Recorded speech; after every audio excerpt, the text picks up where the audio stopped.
I went to a residential segregated special school at 16 months, so very, very young. And the school was kind of down in East Sussex, the school's still there, and they had their own swimming pool. So I remember vaguely being thrown into the swimming pool when I was, I'd say 3 or maybe younger, and there was really much the sense of, right, has she come to the surface? She's come to the surface, right, it's a kind of a get on and do it. Well, at school they did try and make me play lacrosse and tennis and rounders and rugby and football and anything that I couldn't see the ball with, which really wasn't particularly enjoyable in any way, shape or form, and caused an awful lot of, it caused hilarity for most of the class and absolutely, devastated me because I'd feel just incapable and got an awful lot of stick from people for it. I think that the main problem at school was I had no obvious disability, even though I was wearing tinted glasses that were, as thick as jam jar bottoms, as they say, and I had a learning assistant and I was sat at the front of the classroom, but I was really good at art and graphics. So the whole sort of thought process of the other girls was, she must be lying, she must be making it up, of course she can see, she can do art.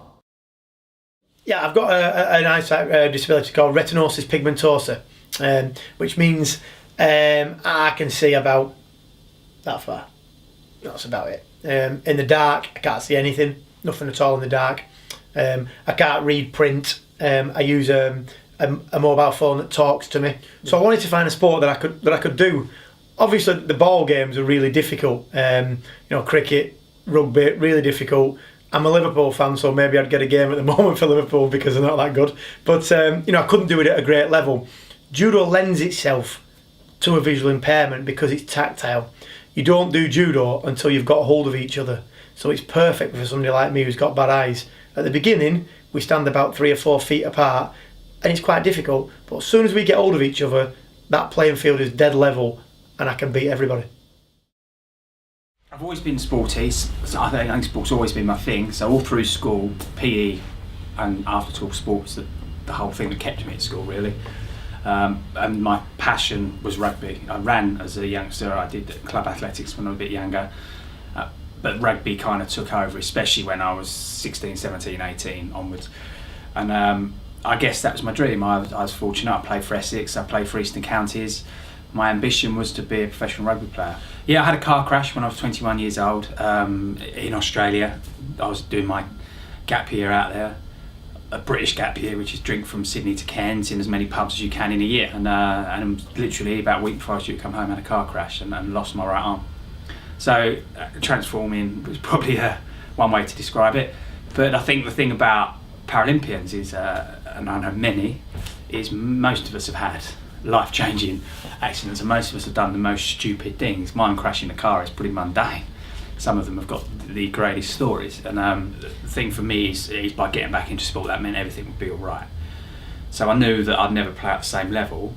I surprised myself at the level I could play, actually. I didn't expect that, but I think that was the point. That was about showing that my life would go on. So we're playing rugby again. That just said to me, it said to everybody else that this won't stop me, this won't get in my way, I'll do what I want to do, and I'll do it as best I can. So I think rugby was probably the most important, I call it the most important step, because it's the one where I realised that yes, traumatic things happen, but it doesn't have to change your life. I took part in the international games later on. I went to Rome in 1960, and this was the first international sports abroad. So we had a great time. Rome was interesting. There were about 400 competitors from, I think it was about 24 countries. And we arrived in Rome to find that the Olympic village where we were housed was built on stilts. And how were they going to get 400 wheelchairs up and down? They had to bring the Italian army in. Anyway, huge swimming pool, Olympic swimming pool, and very exciting. I won 3 medals for swimming. With Margaret Morn, I won one of the first, which was for breaststroke swimming. And one night we were invited by a friend to go down and have dinner by the Trevi Fountain. I lost my medal, my gold medal. And what happened, I think, was I put it down in the side of my wheelchair and I think it just dropped out. Anyway, it hit the Italian press because they thought I'd thrown my medal into the Trevi Fountain. And a real eye-opener. Well, by then I'd started fencing on a regular basis. I'd been introduced to fencing at the unit and gradually got more and more interested in it and found, I think because I was a bit of a rough diamond and quite capable of taking care of myself, fencing just appealed to me, the sabre, because it was basically two individuals fighting. I mean, that's all. I mean, you have to abide by the rules, but you're literally fighting and you really want to not hurt your opponent, but you want to hit them. We used to train at the able-bodied fencing clubs, and with them we trained at the Sheffield Sword Club at the university Sheffield Sword Club in the gymnasium there, which was huge. And what we liked was that the able-bodied fencers, some of them were world-class fencers, able-bodied fencers, top class, and they would have to sit down to fence us. So actually that did them the world of good, because it tightened up their defence and made it they could fence without running up and down the piste, which not able-bodied, you've got the chance to back off and run away. And I don't mean run away as run away, but you're backing off down and have a bit of a breather and drop your weapon and think, right, and back in it. But you can't do that when you're fixed in a frame and you're fencing your opponent. You're within hitting distance all the time, so your guard and your protection and your parry riposte and all the things that you have to do have got to be spot on. And of course we were fencing people that we got so much respect for because of their ability. But it was surprising, some of the people that we could probably be the equal of sitting down, because it brought them down to our level, but they loved it. They didn't feel it was like those fighting inferior fencers. They were actually training and coaching themselves in a slightly different way, which just seemed to work a treat. Sport for me is something that I've done from a child. I mean, I started swimming through hydrotherapy as a 3-year-old, and I could actually swim before I could walk. In water is where I feel most comfortable. Probably helped by the fact that I'm a good swimmer. I mean, I'm not really sure which is, it's because I'm a good swimmer, I love water, or I became a good swimmer because water gives me so much freedom. But actually I can just get in a swimming pool and sink to the bottom and simply enjoy being immersed in water and the weight taken out of the bones, I guess, that kind of, it gives you that lift. My dad fought for me to go to a mainstream school. So when I started school in 1968, disabled kids didn't go to mainstream schools. And my dad's like, well, he's the same as his sister, he just walks differently, take him. And he had to argue, but they did. And then kind of the story goes, I was on sort of probation as a 5-year-old for having done nothing wrong but walk differently. And then the headmaster came into the hall a few weeks after I'd started and panicked because he couldn't find me. He wanted to know where I was, and I was hanging from the roof from the rope because it was a PE lesson and everybody climbs a rope, so that's what you do when you've got arms like this.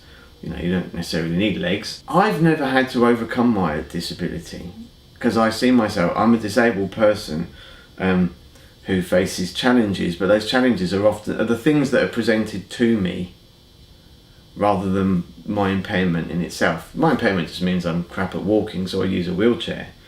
So the things that make a difference and the things that sport have really, really made it is challenging the other people's opinions and impressions of who you are.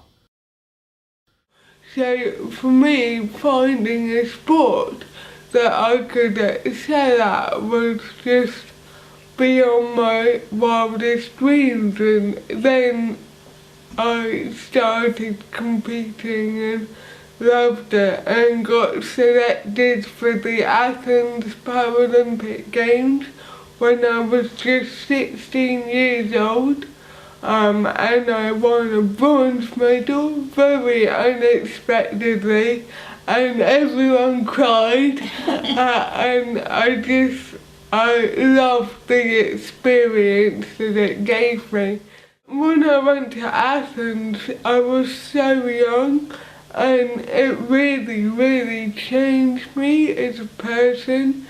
You know, I went to the Paralympic village and saw all these other disabled people who I'd never seen before, and it really made me stop and think about myself and how, you know, I'd see people just get on with it, and that really made me think about how I wanted to be perceived. And I was really shy and self-conscious before I went, mainly due to my speech problems, but I had to, you know, talk to so many people, do so many interviews, that it kind of forced me out of my shell for the better, really, because ever since then I've been really outgoing and never let anything stop me. So the whole experience at the Paralympics really changed my life. Directly as a result of what happened in London, I'm actually proud to be disabled, whereas I was embarrassed to be disabled before. I actually sit on the bus and on the train now, and I take my phone out and I look close at it, and I don't care if people watch and think, blimey, he's looking very close at his phone, there must be something wrong with him. Whereas actually now I feel that I'm being public about my sight impairment, and I'm actually proud of it. And that's because Paralympians are now recognised, whereas we weren't before. And it's really nice to hear people who previously have had no experience, no interest in Paralympic sport, or maybe disability, talking in pubs knowledgeably about the subtle differences between the T44 and the T45 200 metre race, and the capabilities of the athletes in the two categories, and why they might put them in the same race together, and whether that's fair. And you know, that's a conversation that I overheard recently from two guys who were sat at a bar and obviously had no prior experience or interest in Paralympic sport. I think that's just amazing. But I remember at the time being interviewed after winning the gold. I remember saying, but no one knows that we're here. And in many ways, I knew my family and friends and work colleagues would love it and would be really chuffed at the achievement. But in terms of society, the general public in the UK, I knew that the vast majority had no idea it was going on, or what it had taken to get there, or that this was about sport rather than triumph over tragedy. I do think it's different now. But I guess this is about evolution, isn't it, really? I imagine people that competed in 1960 in Rome saw what happened in Barcelona and thought, wow, my God, how different it is in 92 compared to how it was. And that's just how it goes. I mean, that's the evolution, isn't it, in terms of how disabled people are perceived, how we perceive ourselves, and how the identity and the confidence of the disability community has shifted.